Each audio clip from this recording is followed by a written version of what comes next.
உன்னை கண்டு எண்ணம் யாவும் அல்ல ஊமையாகி நின்றதென்ன சொல்ல 100 வார்த்தை அல்ல அல்ல ஒரு வார்த்தை புரியாதா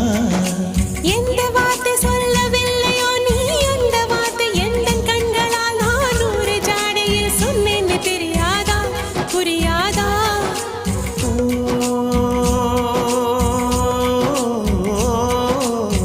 மை போல நானும்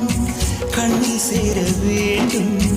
மை போல நானும் கண்ணில் சேர வேண்டும் பூவை போல நானும் உந்தன் கூந்தல் சேர வேண்டும்